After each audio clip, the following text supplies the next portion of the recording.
Hey, hello guys, this is Ayyappa. Thanks for tuning into my channel. So, what is this video all about? So, most of my friends keep asking me how expensive is it to stay here in Sweden, in Europe, and most of the time I keep telling that it's pretty expensive, but I was not able to explain them how expensive it is. So, today I have just completed 1 month of my stay here in Sweden, and I can give you more light on what is the expense here living in Sweden for a working individual, and I can take you through my salary structure. I think, yeah, that's possible. And yeah, I can give you a brief understanding about how much you might be saving here in Sweden. So, welcome to my channel and don't miss any of the important bits that's been explained in this video.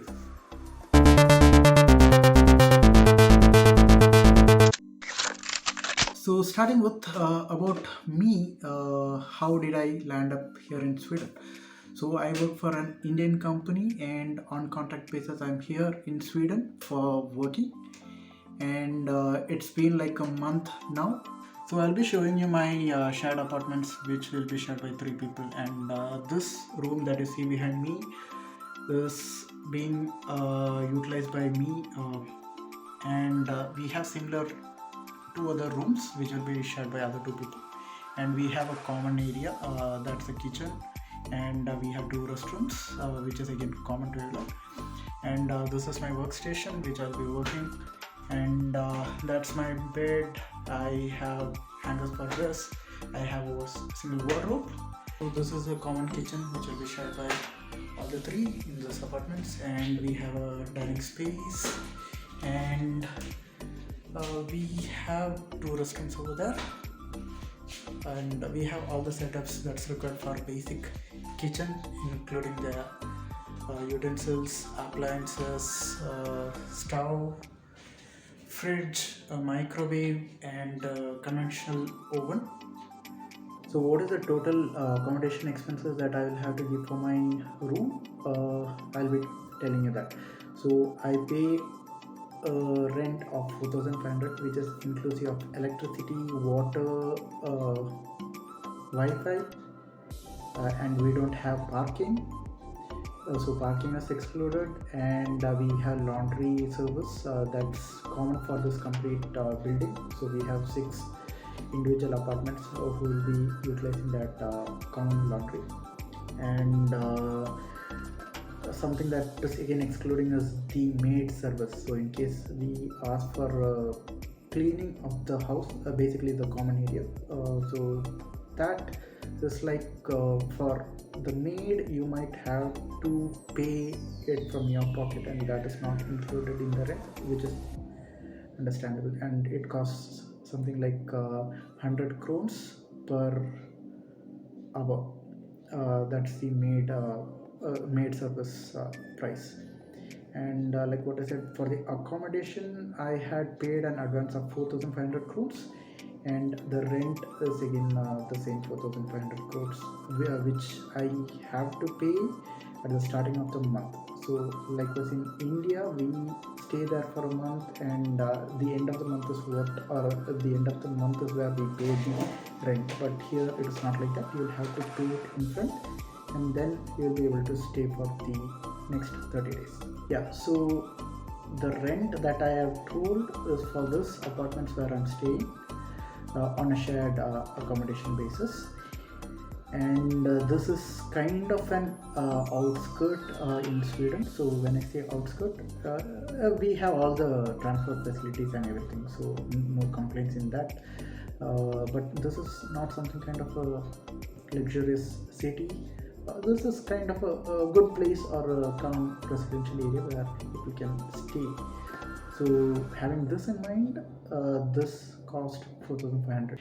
And how costly are the groceries, and what is the expense for groceries? So last month I did an audit, and I have spent around 2,500 crowns for the groceries that I get here in home for cooking, and cooking is the best solution here in Sweden, because you may or may not like the food that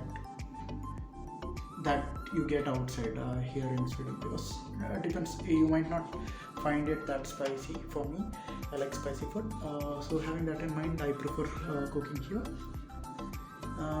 Else, I won't blame that the outside food is actually not good, but considering the Indian taste, you might not find it that very obvious.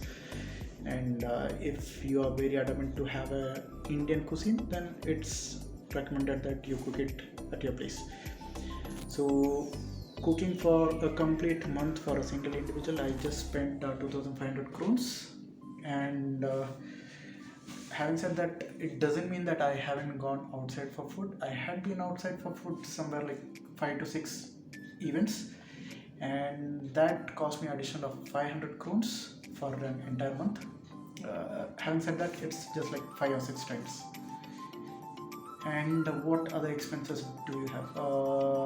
Yeah, regarding the transport. So here we have something called as an SL card, which is really useful. So if you're a person who keeps traveling, say like more than 25 times a month, it's better or it's recommended to get a SL card.